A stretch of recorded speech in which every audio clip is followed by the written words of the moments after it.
예수님의 부활을 축하하고 또 찬양하면서 우리의 믿음도 다시 부활되기를 원하는 마음으로 하나님 앞에 경건하게 예배드립니다. 이제 그리스도께서 죽은 자 가운데서 다시 살아나사 잠자는 자들의 첫 열매가 되셨도다. 사망이 한 사람으로 말미암았으니 죽은 자의 부활도 한 사람으로 말미암는도다. 아담 안에서 모든 사람이 죽은 것 같이 그리스도 안에서 모든 사람이 삶을 얻으리라. 아멘.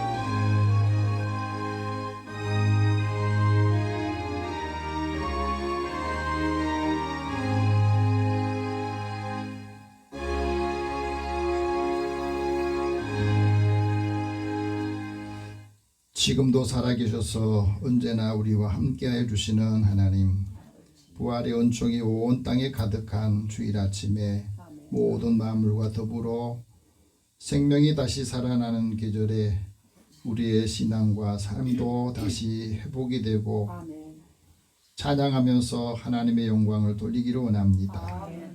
죽은 지 사흘 후에 죽음을 이기고 다시 살아나셔서 첫 열매가 되신 예수님께 찬양과 영광을 돌립니다. 오늘 우리의 예배를 주께서 받으셔서 우리에게도 부활의 산소망으로 충만하게 채워 주옵소서. 우리의 중심에 부활의 신앙을 굳건하게 세워주시고 우리의 마음과 삶이 견실하여 흔들리지 않게 하여 주시며 주님께서 주신 은혜와 말씀의 능력을 통해서 하나님께 큰 영광을 돌리고 그 영광을 함께 나누게 하여 주옵소서. 우리의 예배를 주님께서 명하여 주시고 또 하나님의 찾으시는 사람들 언제든지 주의 은혜와 삶의 자리에서 많은 사람들에게도 그리스도의 사랑의 복음으로 부요하게 하여 주시고 기쁨과 사랑의 복음으로 함께하는 많은 사람들을 축복하게 하여 주옵소서. 예수님의 이름으로 기도드립니다. 아멘. 찬송 44장 찬송합니다.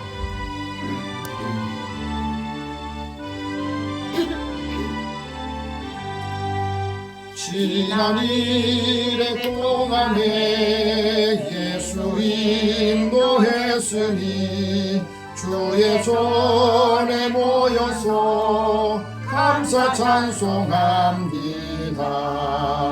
가장 복된 이날은 하늘 안식표로다. 가장 복된 이날은 하늘 안식표로다. 주의 공로 힘입어 은혜 주신 빌때에 화목하게 하시고 죄를 벗겨주소서. 세상 걱정 버리고 은혜 받게 하소서. 세상 걱정 버리고 은혜 받게 하소서. 하나님의 이름을 찬송하러 왔으니 모임 중에 계시고 영광 나타내소서. 기쁜 하늘 잔치에 참여하게 하소서. 기쁜 하늘 잔치에 참여하게 하소서. 주의 기쁜 복음을 모두 듣게 하시고 주의 은혜 베풀어 위로하여 주소서. 오직 오실 때까지 이 날 지키리로다. 주님 오실 때까지 이 날 지키리로다.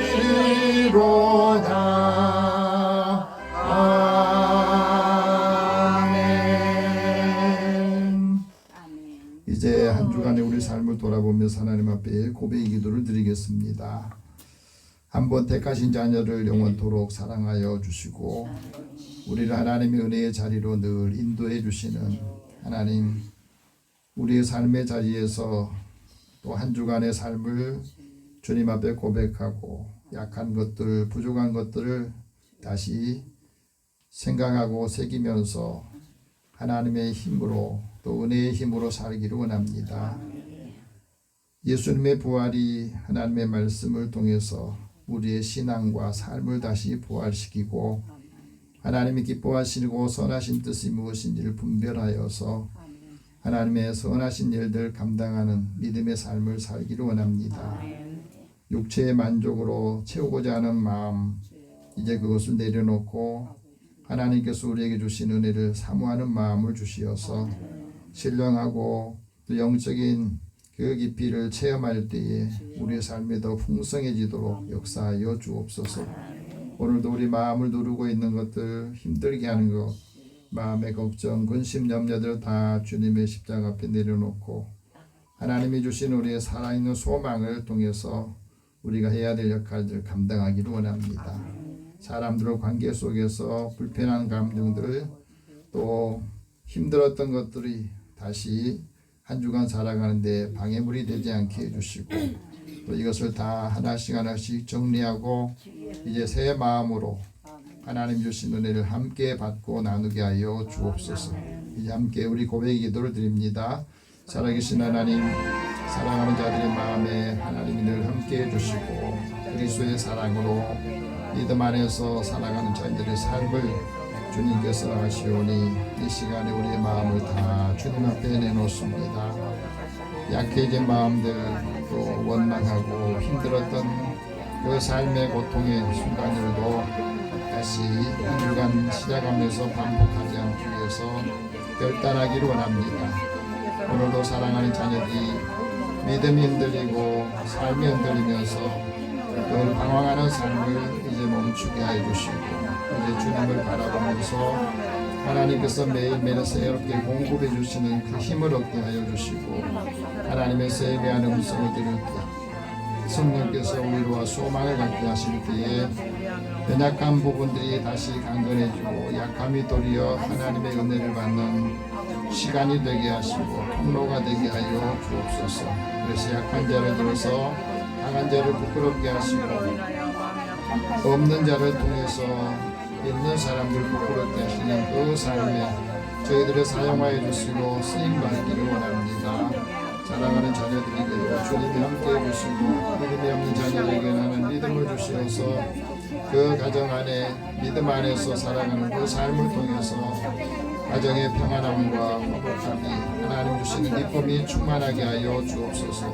육신이 병들어 있는 자, 연약한 자도 하나님 돌아보시고 주님 앞에 간절한 마음으로 찾고 부르짖으면서 하나님의 치유를 기다릴 때 성령께서 그의 마음, 또 병든 몸과 마음을 만져주소서. 오늘도 사랑하는 자녀들에게 주님이 함께 해주시고 그리스도의 사랑을 통해서 다시 그 사랑의 힘을 얻을 때에 그 삶이 견고해지도록 역사하여 주옵소서. 또 죄책감으로 마음이 불편한 감정으로 한 주간 동안 힘들어하지 않도록 하나님의 시간을 결단하오니 착한 자들을 하나님께서 만져주시고 주의 사랑의 그 보혈의 은혜로 우리의 모든 죄의 관을 다 씻어 거리낌이 없이 거침돌이 되지 않도록 인도해 주옵소서. 모든 것을 다 주님 앞에 맡기고 의탁하오며 우리의 모든 죄와 허물을 주님 앞에 고백하오니 우리에게 사함의 은혜를 더하여 주옵소서. 예수님의 이름으로 기도드립니다. 아멘. 하나님께서는 자기의 죄를 고백하며 사함받기로 한 자에 말씀합니다. 예수께서 친히 너희에게 소서 이르시되 너희에게 평강이 있을지어다. 너희의 모든 죄와 허물들을 사하노라. 그러므로 그리스도 예수 안에 있는 자에게는 결코 정죄함이 없느니라. 아멘. 이제 사도신경으로 신앙 고백합니다. 나는 전능하신 아버지 하나님 천지의 창조주를 믿습니다. 나는 그의 유일하신 아들 우리 주 예수 그리스도를 믿습니다. 그는 성령으로 잉태되어 동정녀 마리아에게서 나시고 본디오 빌라도에게 고난을 받아 십자가에 못 박혀 죽으시고 장사된 지 사흘 만에 죽은 자 가운데서 다시 살아나셨으며 하늘에 오르시어 전능하신 아버지 하나님 우편에 앉아 계시다가 거기로부터 살아있는 자와 죽은 자를 심판하러 오십니다. 나는 성령을 믿으며 거룩한 공교회와 성도의 교제와 죄를 용서받는 것과 몸의 부활과 영생을 믿습니다. 아멘. 성시교독 133번 함께 교독하겠습니다.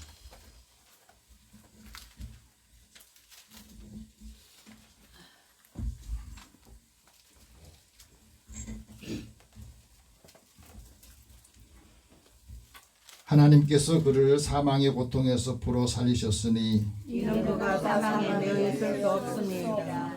우리 주 예수 그리스도로 말미암아 우리에게 승리를 주시는 하나님께 감사하노니 그러므로 내 사랑하는 형제들아 안실하며 흔들리지 말고 항상 주의에 더욱 힘쓰는 자들이 되라. 이 말을 할 때에 예수께서 친히 그들 가운데 서서 이르시되 너희에게 평강이 있을지어다 하시니 그들이 놀라고 무서워하여 그 보는 것을 영으로 생각합니다. 예수께서 이르시되 어찌하여 두려워하며 어찌하여 마음에 의심이 일어나느냐. 내 손과 발을 보고 나인 줄 알라. 또 나를 만져보라. 영은 살과 뼈가 없으되 너희 보는 바와 같이 나는 있느니라. 그러나 이제 그리스도께서 죽은 자 가운데서 다시 살아나사 잠자는 자들의 첫 열매가 되셨도다. 예수께서 이르시되 나는 부활이요 생명이니 나를 믿는 자는 죽어도 살겠고 무릇 살아서 나를 믿는 자는 영원히 죽지 아니하리니 이것을 내가 믿느냐. 이르되 주여 그러하리이다. 주는 그리스도시요 세상에 오시는 하나님의 아들이신 줄 내가 믿나이다. 아멘. 찬송 259장 찬송합니다.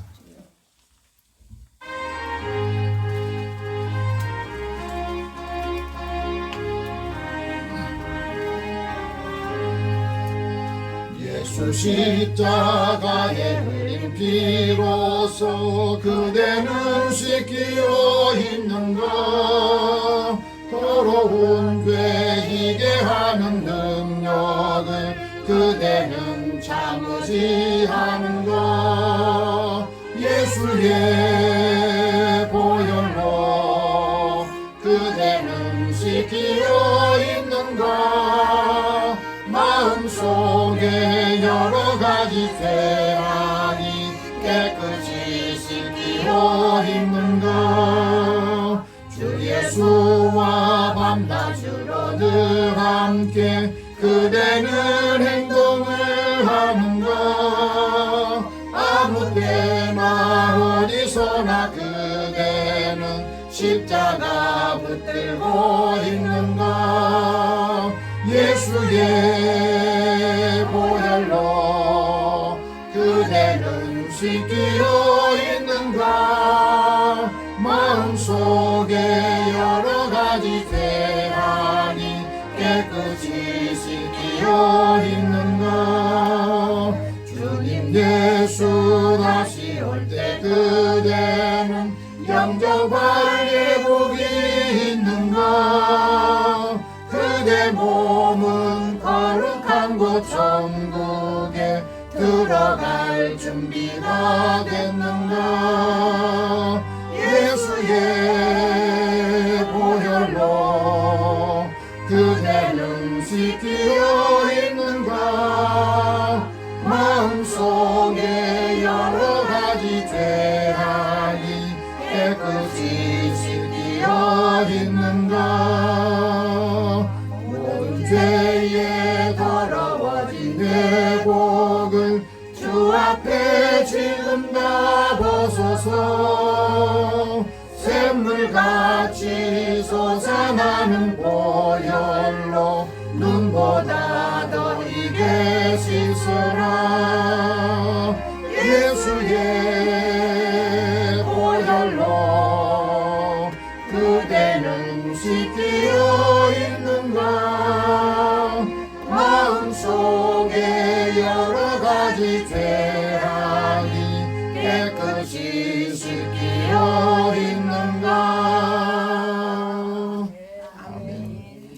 불평 장로님 기도 인도하시겠습니다. 아버지 다 같이 기도드리겠습니다.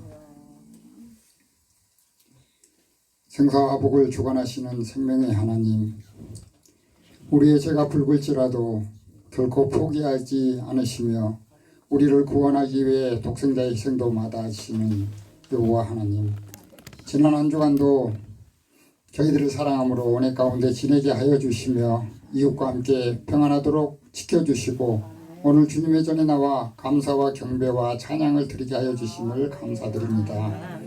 지난 한 주간을 돌이켜보면 때로는 주님의 품을 벗어나 세상의 것에 미혹된 삶을 살았음을 고백하오니 넓으신 아량으로 용서해 주시기를 원합니다. 주님의 부활은 단순히 다시 살아남에 그치지 않고 영원한 생명에 대한 하나님의 약속에 대한 우리의 믿음의 굳건한 뿌리가 됩니다. 예수 그리스도의 부활로 말미암아 우리의 죄를 용서받고 새로운 생명으로 거듭남을 기뻐하며 감사하는 예배가 되기를 원합니다.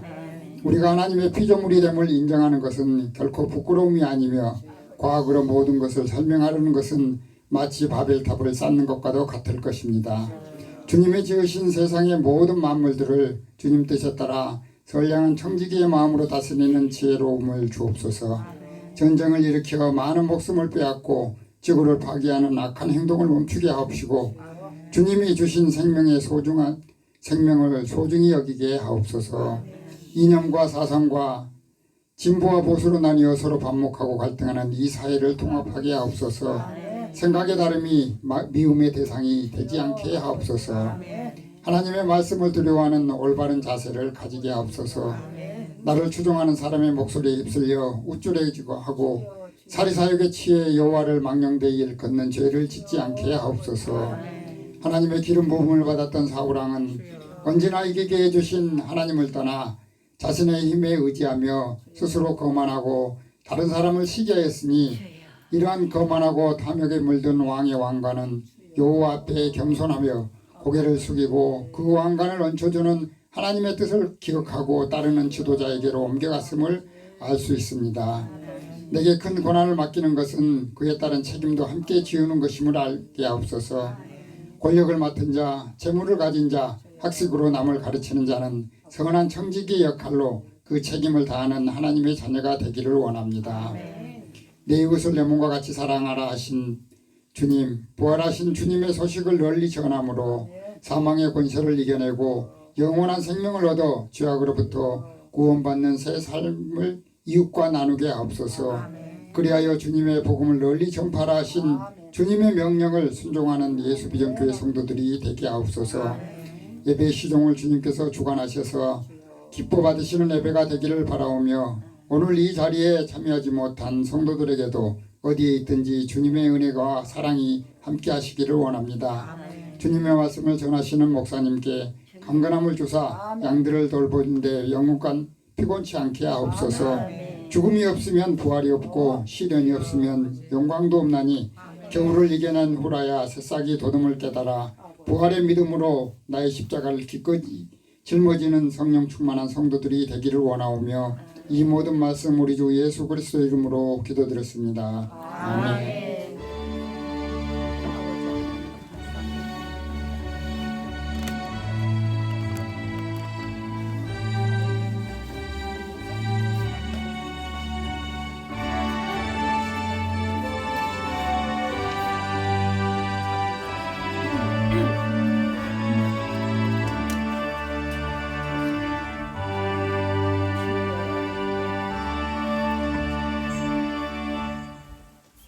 오늘 하나님께서 우리에게 주시는 말씀은 신약성경 빌립보서 3장 10절에서 15절 말씀입니다. 여러분이 갖고 계신 성경 신약성경 321면 되겠습니다. 이 계시의 말씀이 오늘 우리에게도 주신 말씀으로 받고 이 말씀을 읽으면서 믿음의 확신을 가지고 또 하나님의 말씀의 능력을 체험하는 시간이 되길 바랍니다. 우리 같이 읽겠습니다. 내가 그리스도와 그의 부활의 권능과 그 고난에 참여함을 알고자 하여 그의 죽으심을 본받아 어떻게 해서든지 죽은 자 가운데서 부활에 이르려 하노니 내가 이미 얻었다 함도 아니요 온전히 이루었다 함도 아니라 오직 내가 그리스도 예수께 잡힌 바 된 그것을 잡으려고 달려가노라. 형제들아 나는 아직 내가 잡은 줄로 여기지 아니하고 오직 한 일 뒤에 있는 것은 잊어버리고 앞에 있는 것을 잡으려고 푯대를 향하여 그리스도 예수 안에서 하나님이 위에서 부르신 부름의 상을 위하여 달려가노라. 그러므로 누구든지 우리 온전히 이룬 자들은 이렇게 생각할지니 만일 어떤 일에 너희가 달리 생각하면 하나님이 이것도 너희에게 나타내시리라. 아멘. 우리 잠깐 기도하겠습니다. 사랑의 하나님, 오늘도 우리가 믿음으로 살면서 하나님의 뜻이 무엇인지 또 나를 통해서 하나님께서 하시고자 하는 뜻이 무엇인지를 알 수 있도록 우리에게 지혜로운 마음을 주시고 영적인 분별력을 가져서 이 시대를 살아가는 많은 사람들에게도 그리스도의 사랑의 복음을 통해서 하나님 나라가 천국이 임하도록 인도하여 주옵소서. 오늘도 주의 말씀을 들을 때에 이 말씀이 하나님의 음성으로 들리게 하시고 우리를 깨워서 하나님의 기뻐하신 일들 감당하는 주님의 자녀들이 되게 하여 주옵소서. 믿음의 자녀들의 발걸음을 복되게 하시고 그 발걸음이 닿는 곳마다 그 마음이 있는 곳마다 주님의 마음이 항상 있게 하여 주옵소서. 예수님의 이름으로 기도드립니다. 아멘. 우리 옆에 계시며 서로 인사 나눕시다. 하나님 당신을 사랑하십니다. 한 번 더 합시다. 예수님 부활하셨습니다. 예수님 부활하셨습니다. 예수님 부활하셨습니다. 아멘. 자신에게 한번 해보세요. 내 믿음도 부활하기를 원합니다. 내 믿음도 부활하셨습니다. 아멘. 우리가 살아가면서 끊임없이 우리의 삶을 돌아보고 또 우리가 어떻게 살 것인가를 생각을 해요. 그 서울대병원에서 35년 동안 그 암 환자들, 여러 환자들을 지켜보고 또 치료도 하고 상담도 했던 윤영호 교수님이 그 환자들을 통해서 자신의 그 삶을 정리하면서 삶의 의미를 잃기 전이라고 하는 이 책을 썼습니다. 그 책에 보면 후회 없는 삶, 또 품이 있는 죽음을 위해서라는 부제를 붙였는데 어떤 이야기냐면은 많은 환자들을 경험할 때 거기에는 뭐 배운 사람, 또 배움이 부족한 사람, 잘 사는 사람, 어렵게 사는 사람 많이 있는데 이제 암에 걸려서 이제 들어와서 치료받는 과정에 삶의 의미란 게 뭘까? 잘 산다고 하는 거, 좋은 삶이란 게 웰비라는 게 모르고 죽음, 삶의 좋은 죽음이란 웰다잉이라는 것이 뭘까? 그것을 생각해 보면서 연구를 해봤다는 거예요. 후회 없는 삶과 품이 있는 죽음을 이어줄 수 있는 그게 바로 삶의 의미라고 하는 건데 사람이 사람답게 사는데 몇 가지 질문을 하고 이 질문에 자기가 대답할 수 있어야 된다는 겁니다. 여러분 스스로도 한번 대답을 해보시기 바랍니다. 자기에게 한번 대답을 해보세요. 삶의 의미를 왜 찾아야 되는가? 삶을 살아가는데 의미 없는 삶을 살면 그 삶이 자기에게뿐 아니라 다른 사람에게도 아무런 영향을 주지 못하는 거예요. 의미를 알아야 된다는 거예요. 두 번째는 행복의 본질이 어디 있는가 하는 거예요. 행복을 어디서 찾고 그 본질은 어디에 있는가 하는 것을 알아야 되고 그래야만이 행복한 삶을 살게 됩니다. 세 번째는 건강하게 나이가 들려면 어떻게 해야 되는가. 다 이게 사람들의 생각. 나이가 드는 것도 이제 시간이 지나면 다 이게 누구에게나 다 다가오는 건데 건강하게 나이가 들어야 되는데 그 나이가 들면서 건강을 계속 유지하려면 자기 관리를 잘해야 돼요. 마음 관리도 몸 관리도 잘 해야 된다는 거죠. 그 다음에 네 번째는 잘 죽으려면 무엇을 준비해야 되는가? 잘 사는 것도 중요하지만요. 잘 죽어야 되는데 잘 죽으려면 뭘 준비해야 되는가? 다른 거 다 준비됐는데 영생이 준비되지 않은 사람, 죽음에 대한 불안함, 두려움이 항상 있어요. 그래서 우리가 살아가면서 늘 살아가는 그 삶에 우리는 유한한 존재이기 때문에 유한한 존재로서 항상 죽음을 인식하고 있는 거예요. 병이 나도 그렇고 사고가 나도 그렇고 무슨 문제가 생길 때마다 이 죽음을 인식하기 때문에 어떻게 하면 잘 죽을까? 또 죽으려면 뭘 준비해야 되는가? 그것을 생각해 보라는 거죠. 다섯 번째는 어떻게 살고 무엇을 남길 것인가를 생각하는 거예요. 어떻게 사는 게 중요하고요. 그다음에 살고 난 다음에 내가 어떤 삶을 남길 것인가 하는 것을 말해주고 있습니다. 사람이 살아가면서 삶의 흔적을 남기잖아요. 화장실에 가니까 어떤 분이 그렇게 써놨더라고. 아름다운 사람은 머무는 자리도 아름답다고. 짧은 경우 같은데 그 공감이 돼요. 내가 그 남아있는 그 삶의 흔적에서 그 흔적을 어떤 곳으로 남길 것인가 하는 게 굉장히 중요하다는 걸 가르쳐줘요. 어떻게 살아야 후회 없이 떠날 수가. 바쁜 일상에서 보면 우리의 삶에 있어서 가치가 좋은 의미 있는 가치들이 자꾸 잊혀지는 것이 많아져요. 많은 걸 우리가 채우려고 하는데 비워지는 것도 더 많아요. 공허한 것이 많다는 거예요.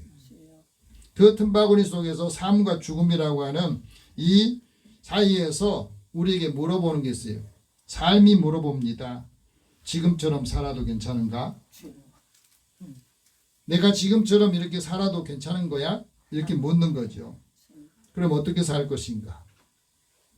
또한 죽음이 물어봅니다. 떠날 때 후회가 없겠느냐? 죽음이 나한테 물어볼 때 너는 이제까지 살면서 이제 마무리할 때 후회가 없이 살았냐 하는 것을 물어본다는 겁니다. 무엇을 남길 것인가? 사랑을 하면 사랑의 흔적이 남고 그 삶의 자리에서 그 사람에 대한 기억이 존재를 하는 거예요. 우리 가정에서도 그렇고 교회에서도 그렇고 회사에서도 그렇고 그 사람이 그 자리에 있다가 떠나게 되는 시간이 오는데 사람들은 그 사람에 대한 그 기억을 어떻게 하고 있느냐 하는 게 중요하다는 거잖아요. 삶이란 사라지면서 남아있는 것이 있는데 그것이 바로 우리의 삶의 자리에서 어떻게 살고 무엇을 남길 것인가 하는 걸 생각하는 사람은 그 삶의 흔적을 남기고 간다는 거죠. 사랑을 하면서 사는데 사랑이 없다면 그 삶이 가볍게 되는 거고 그 삶을 통해서 나눔이 그 사람의 사랑을 계속해서 진화시키고 발전하게 성장하게 만드는 일들이 생긴다는 겁니다. 그래서 행복한 삶은 방향이 있대요. 배려한 힘과 사랑의 시작이 있는 곳에 그 사람의 삶이 남겨지고 행복도 습관이라는 거예요. 마르쿠스 아우렐리우스라고 하는 사상가가 이런 말합니다. 사람이 두려워할 것은 죽음이 아니라 진정한 삶을 시작하지 못한 거래요. 진정한 삶을 시작하지 못한 걸 더 두려워하라는 겁니다. 여러분 우리가 살아가면서 지금까지 끝까지 끊임없이 선택을 하면서 우리가 삶의 의미를 되살리고 또 살아갑니다. 많은 선택을 해요. 오늘도 여러분이 이 예배를 선택했기 때문에 하나님께 예배 드리고 말씀을 듣는 거고 그러면서 삶의 의미를 하나님 관계 속에 찾는다는 거예요. 거기서 쉼을 얻고 위로를 받고 다시 시작할 수 있는 힘을 얻게 되는 겁니다.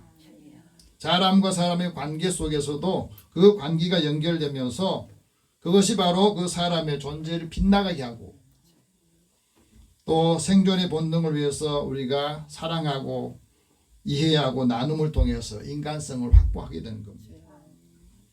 진정한 사랑은 한 사람에 머무르지 않고 그 사랑이 다른 사람에게 계속해서 전달되면서 세상으로 확장되는 거. 그래야 그 사람이 사랑하는 것을 살고 있는 가치가 남겨진 것을 우리에게 가르쳐 줍니다. 사랑은 붙잡는 것이 아니라 사랑은 놓아주는 거고 떠나는 분에는 용기와 믿음이라고 말해요. 사랑이 성장의 원동력이고 우리의 삶에 고유한 가치를 부여한다는 것입니다. 그래서 우리가 삶을 살 때 의미를 찾아야 죽을 때도 그 삶이 완성된다는 것을 가르쳐 주는 거예요. 죽음 이후에 나는 어떻게 될 것인가? 어떻게 되리라 봅니까? 나도 부활하고 영원히 산다고 하는 그 확신이 있습니까? 아니면 내 삶은 여기서 끝나는 것인가? 이렇게 생각하고 마는 겁니까? 오늘은 부활주일입니다. 부활주일은 매년 3월에서 4월 사이에 해마다 조금씩 날짜는 다르지만 이 부활주일이 맞으면서 우리 신앙생활하는 분들이 조금 더 매너리즘에 빠진 것 같아요. 사실은 부활주일이면 모든 성도들이 모여서 이 부활을 기점으로 우리 신앙과 삶이 다시 부활이 되고 회복이 되고 능력 있는 그 삶으로 힘을 얻어야 되는데 이게 별로 관심이 별로 없는 일들이 많아지고 있어요.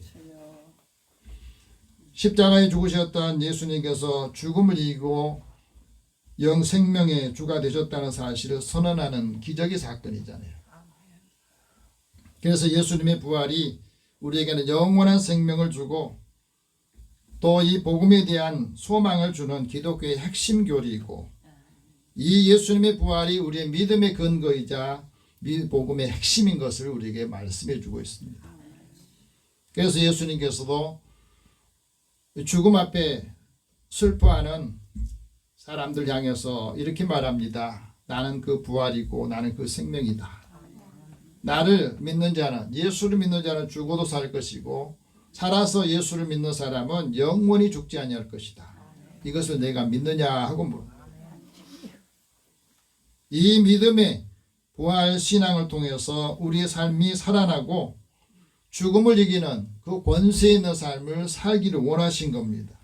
그래서 기독교 복음의 최대의 축제 날이 이 부활주일 이후부터 시작해요.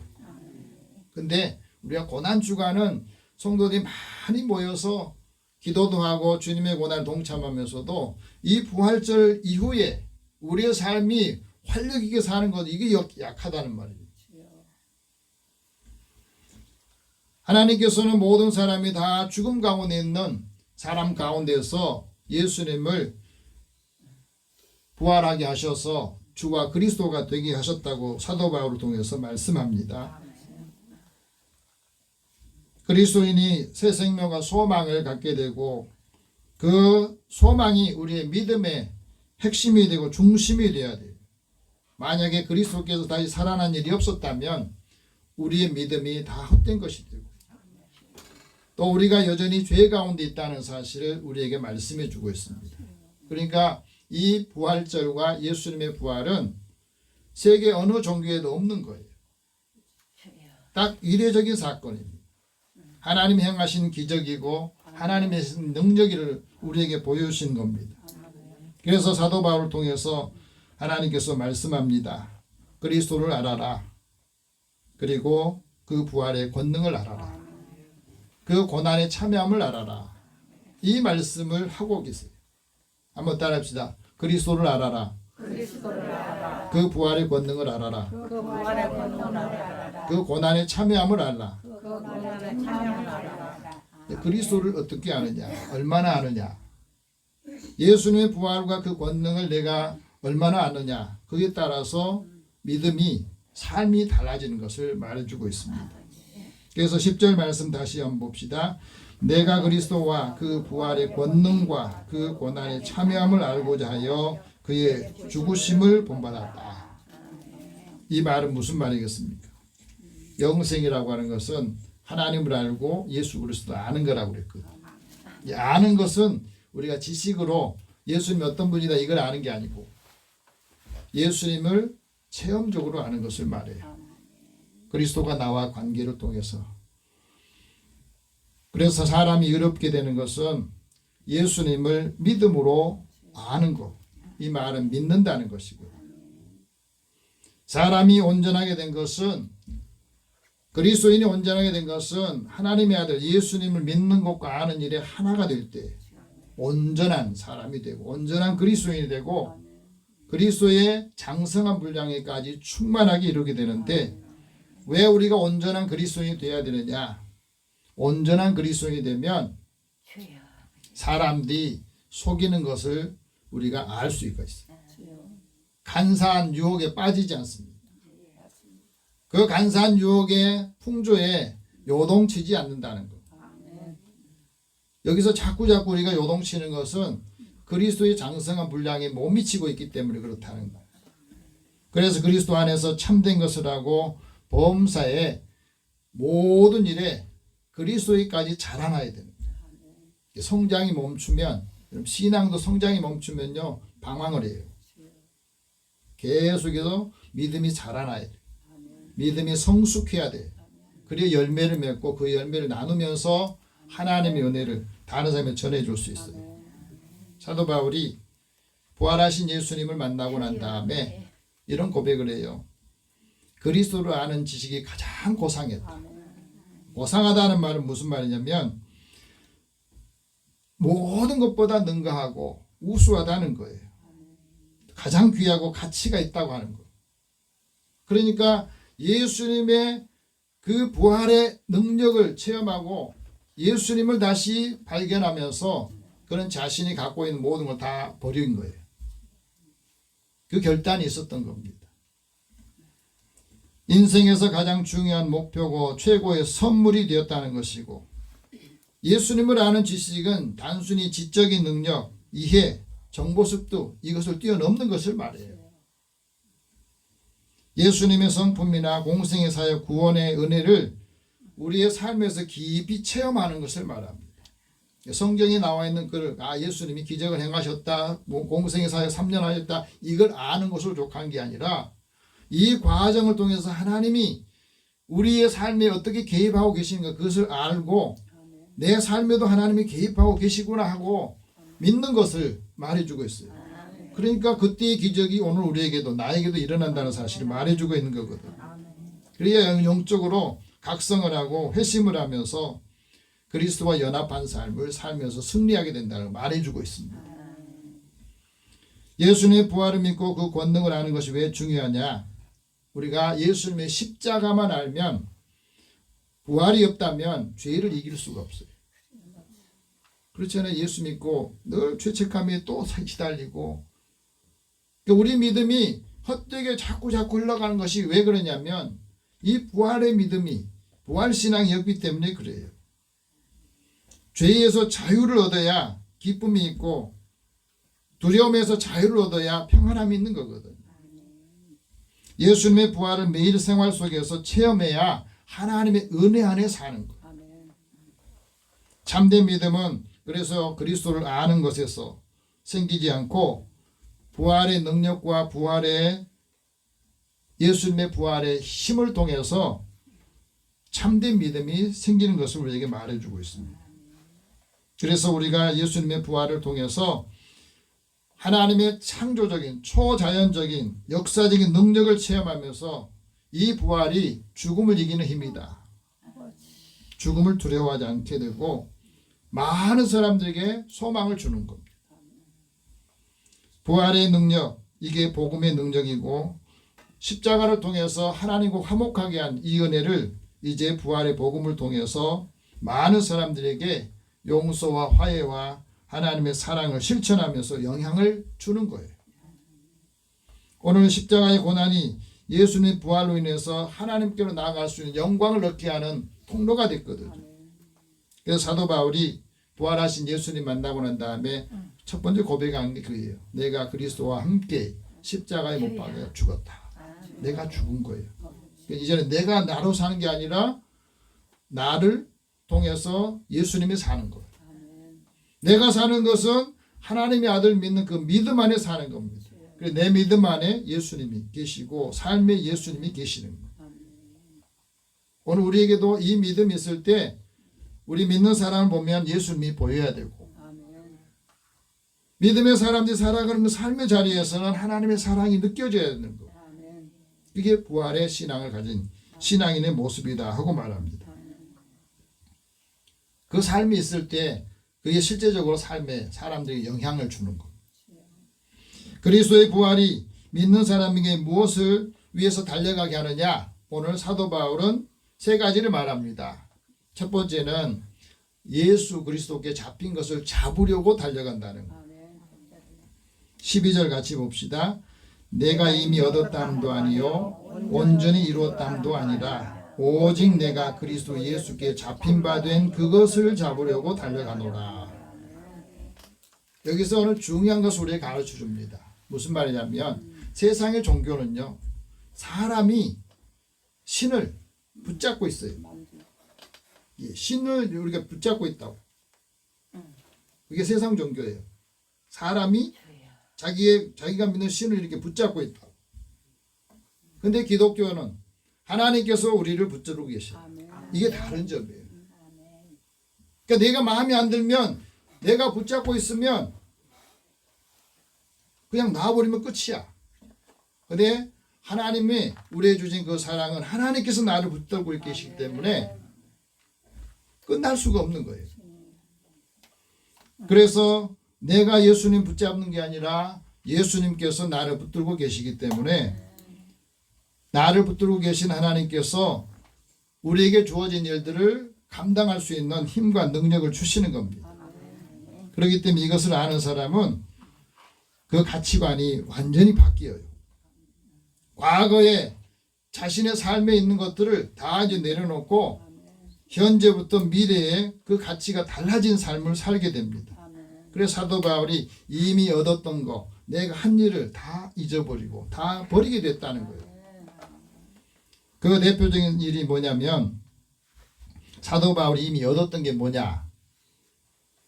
예수 만나기 전에, 부활하신 예수님 만나기 전에는 사울은 당시의 율법의 최고 지도자였던 가말리엘 문화에서 율법을 공부했어요.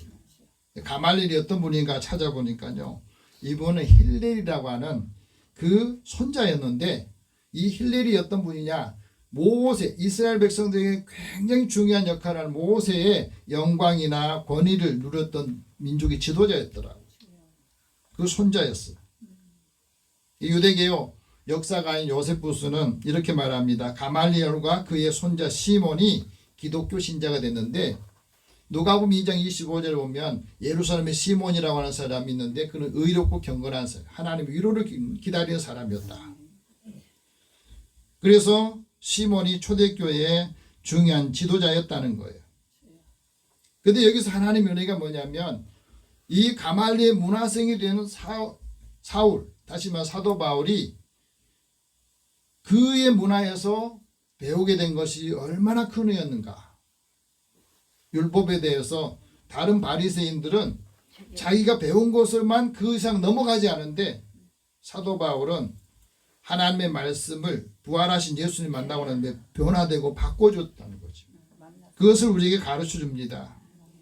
그래서 사도 바울은 자신이 최고의 율법학자였고 바리새인이었고 또 히브리 헬라어가 능통한 사람이었고 또 가문에 대한 자긍심도 컸는데 이것을 다 내려놨다는 거예요.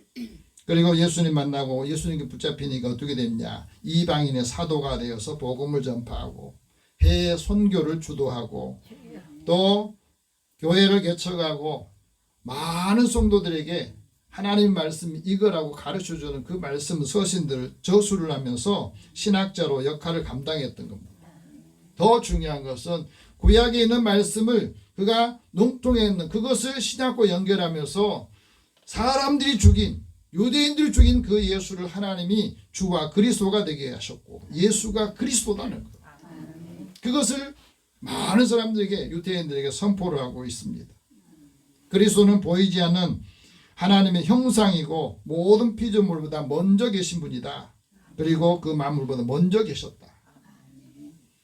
그래서 우리가 하나님의 형상을 통해서 모든 충만함이 예수 안에서 이루게 되고 예수님의 십자가의 피가 모든 사람의 죄인을 화목하게 하나님과 화평하게 했다 하고 말합니다. 이게 복음이에요. 예수 믿기 전에 님이 내가 얻었던 것 예수 믿고 난 후에 우리는 버린 것이 얼마나 있습니까? 예수 만나고 나서 예수님께 잡혀서 내가 인생을 살아가고 있는가? 우리는 오늘 부활절을 맞이하면서 이걸 다시 한번 정리를 해야 됩니다. 두 번째는 앞에 있는 것을 잡으려고 표대를 향해서 간다는 겁니다. 13절 같이 봅시다. 형제들아 나는 아직 내가 잡은 줄로 여기지 아니하고 오직 한 일 즉 뒤에 있는 것은 잊어버리고 앞에 있는 것을 잡으려고. 우리의 삶에 있어서 과거에 매여 있는 사람이 얼마나 많은지 몰라요. 앞으로 가야 되는데 우리나라도 지금 보면 과거에 매여가지고 앞으로 못 나가고 있으니까 답답한 거잖아요. 이전에 했던 생각이나 습관, 타성에서 벗어나야 되는데 거기에 매여 있어요.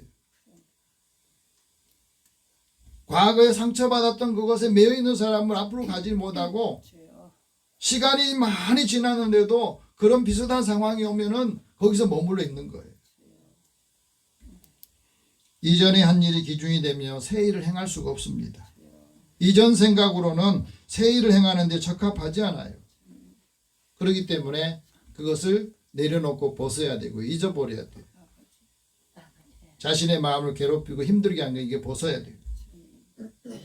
실패했던 것도 벗어야 됩니다. 미워하는 감정도 벗어야 되는 거예요.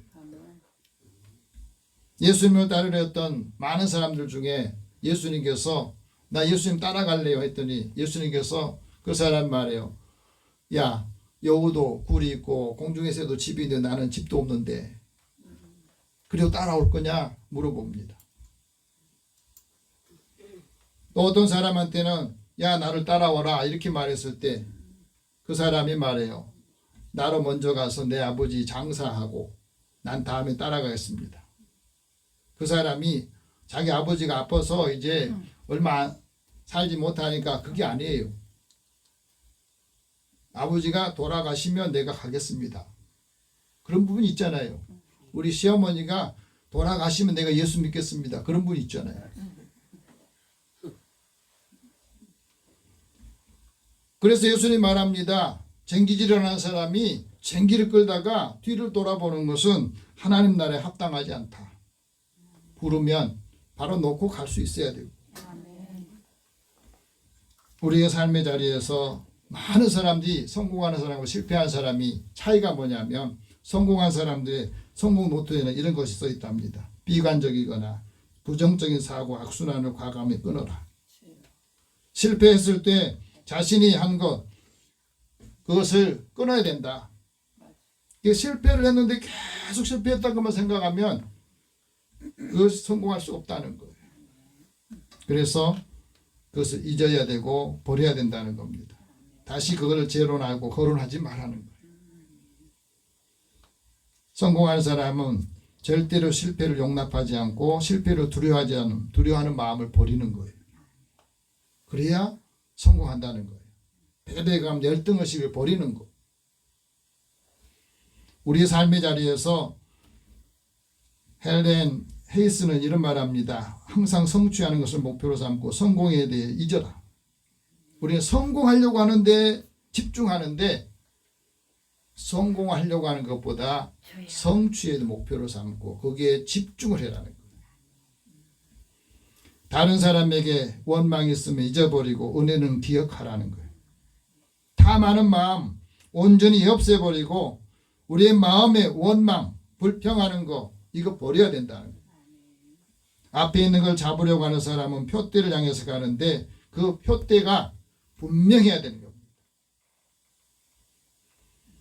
레오나르도 다빈치는 이런 말합니다. 위대한 일을 이루려면 두 가지가 필요하는데 하나는 계획을 세우고 다른 하나는 그 계획을 끝까지 밀고 가는 거라는 거예요. 그 추진력이 약하면 떨어지는 거예요. 세 번째는 하나님이 부르시는 부름의 상을 위해서 달려가는 삶이 있어야 돼요. 14절 같이 봅시다. 표대를 향하여 그리스도 예수 안에서 하나님이 위에서 부르시는 부름의 상을 위해 달려가노라. 우리는 삶을 살아가는데 믿음의 경주자예요. 근데 중요한 것은 상을 받기 위해서 가는 거거든. 어떤 사람에게 상을 줍니까?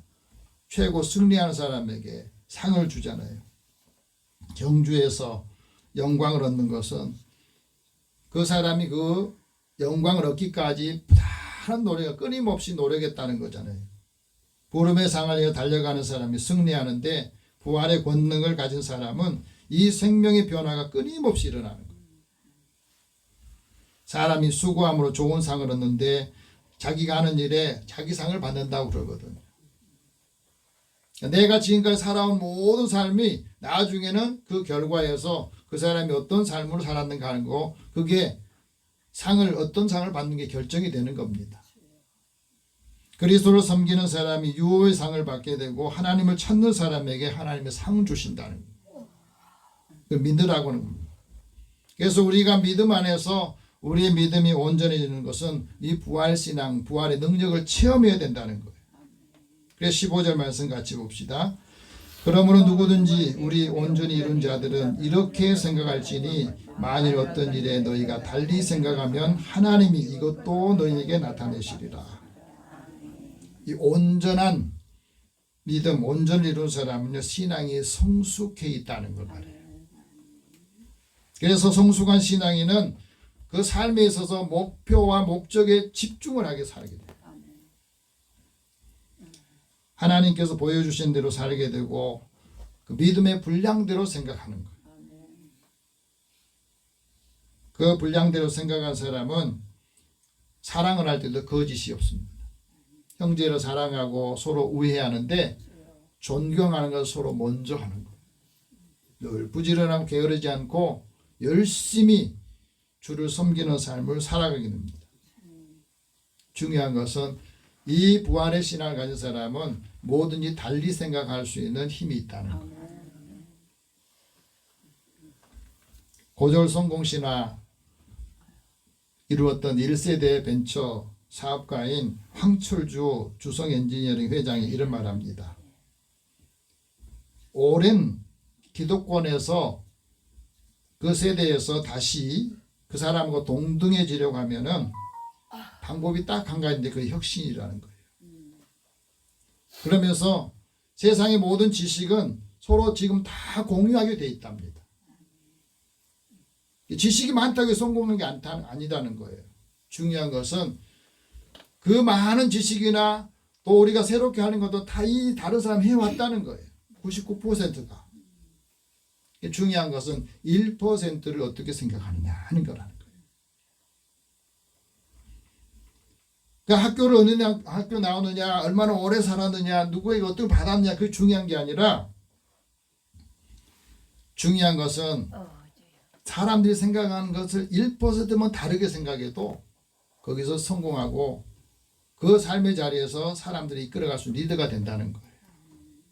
부정적인 생각하는 사람에게 1% 생각이 다르면 그걸 긍정적인 힘으로 바꾸고 다른 사람이 갈 수 없는 것, 그것에 많은 것들을 바꿔주는 역할을 한다는 겁니다. 이건 우리에게 굉장히 중요한 것을 가르쳐 줍니다.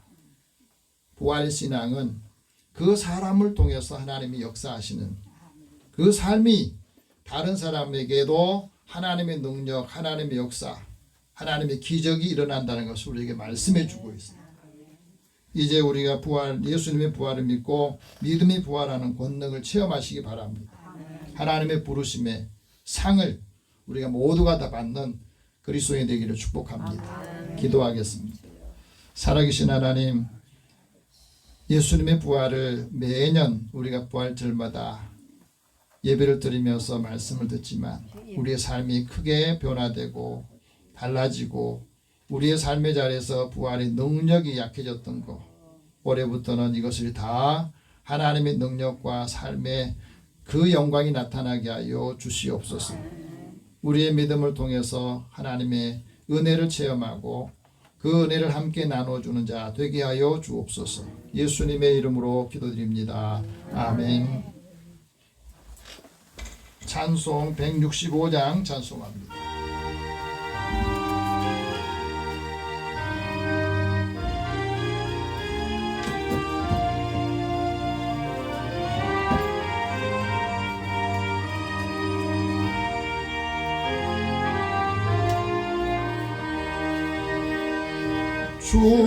주님께 영광 다시 사신 주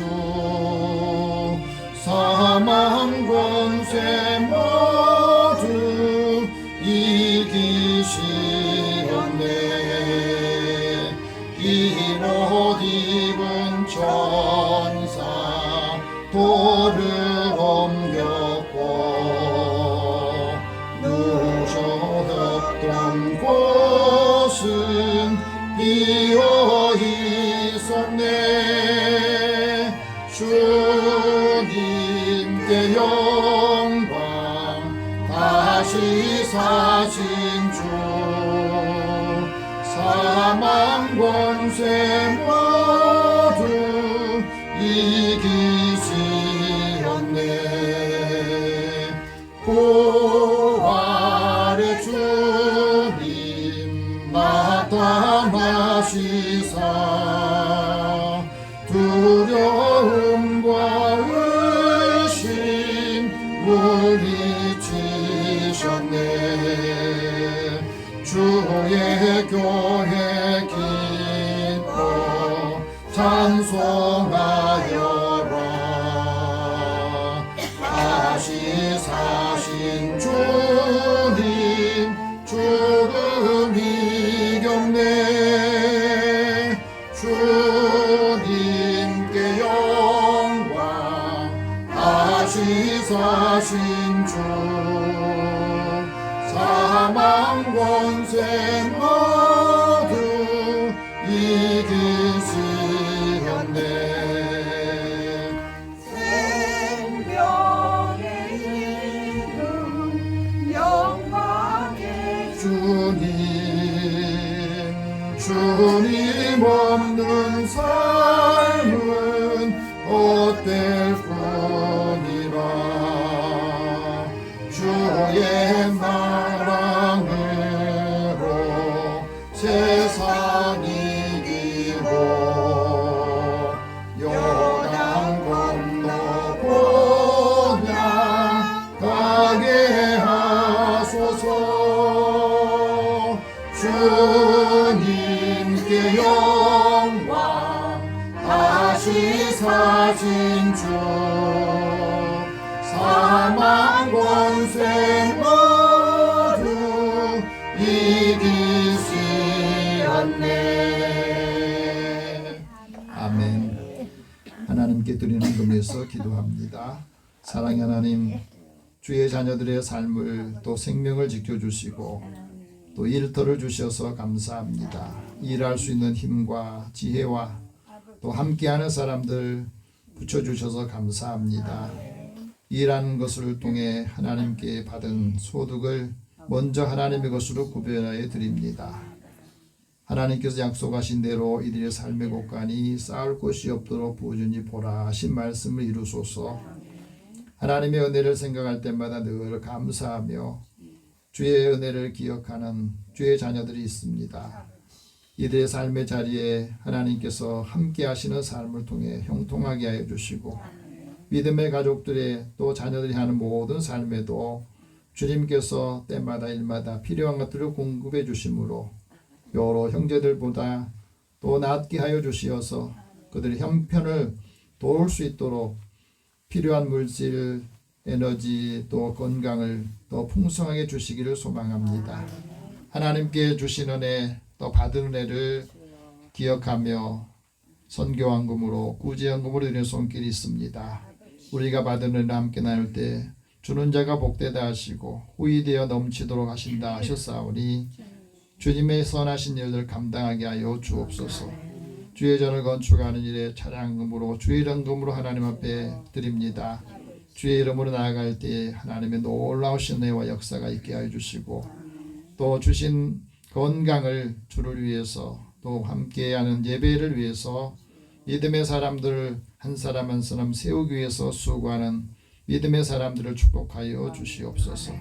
그리스도의 사랑의 법을 이루도록 한 사람 한 사람 세우시고 그 사람을 통해서 사랑의 흔적과 믿음의 역사가 있게 하여 주옵소서. 예수님의 이름으로 기도드립니다. 아멘. 교회 소식 잠깐 전하겠습니다. 오늘 부활절 날 여러분 함께 부활의 기쁨을 나누고 부활 이후의 삶이 더 중요합니다. 활력 있는 삶을 살기 위해서는 부활의 믿음과 또 하나님 주신 은혜가 늘 살아서 역사하는 삶을 살기를 바랍니다. 오늘 떡과 계란을 준비했습니다. 위해서 가져가시고 함께 나눌 수 있기 바라고요. 그 총회에서 지난번 우리 영남 지역의 산불 피해 이웃을 위해서 구제연금 동참해달라는 공문이 왔어요. 그래서 여러분이 조그마한 것들이라도 작은 것 함께 모아서 전달하는 시간을 갖기겠습니다. 위해서 여러분들 동참해 주시기 바랍니다. 북노회가 29일 날 있는 거 여러분이 기도해 주시고 오늘 영원군에서 기도할 분 시밍, 노선수, 김영일, 고순옥, 김인순, 주우진, 김영진, 최남우 오늘 예배에 참여하지 못한 성도 또 몸이 불편해서 오지 못한 분들을 위해서 같이 기도하겠습니다. 살아계신 하나님, 하나님께서 살아가는 자들 부르셔서 이 시간에 하나님 은혜를 받고 이제 우리의 받은 은혜를 사랑하는 가족들과 또 이 말씀을 듣지 못한 형제들, 이웃들, 친구들을 위해서 함께 기도합니다. 이들도 예수님을 영접하고 그들의 삶이 달라지고 이전에 가져온 예수님 믿기 이전의 삶과 이후의 삶이 이렇게 새롭게 변화됨으로 이들의 삶에 하나님의 놀라우신 은혜와 역사가 있게 하여 주소서. 특별히 가정 안에 복음의 능력이 하나님의 유업을 약속으로 받아서 하나님의 기업이 되기를 원합니다. 사랑하는 자녀들과도 은혜를 더하여 주소서. 오늘도 하나님께서 사랑하는 자들 부르셔서 그 부르심에 응답하게 해주시고 믿음의 가정 안에 또 형제들 가운데 믿음의 사람들이 모든 삶을 리더해 갈 수 있도록 힘과 지혜를 주시고 필요한 것들 때마다 공급해 주옵소서. 오늘 예배에 참여하지 못한 성도들 그 형편과 처지를 주님께서 하시고 특별히 육신이 약해서 함께하지 못한 성도들이 이 시간에 하나님 앞에 간절한 마음을 기도할 때 그 몸의 약한 부분도 치유하여 주시고 회복시켜 주셔서 함께 하나님 은혜를 나누는 시간 갖게 하여 주옵소서. 또 믿음 안에서 주는 그 사랑을 함께 나눠주는 자가 복된 삶을 살게 하여 주옵소서. 한 주간도 주님이 늘 함께 하시고 때마다 일마다 돕는 자들을 축복하여 주옵소서. 예수님의 이름으로 기도드립니다. 아멘. 다 함께 일어나셔서 서로 격려하겠습니다. 부활의 권능을 회복합시다. 부름의 상을 받읍시다. 한 주간 승리하시면서 또 하나님의 능력이 함께하는 사람을 통해서 나타나기를 원합니다. 502장 1절 후에 축복과 간곡 선언합니다.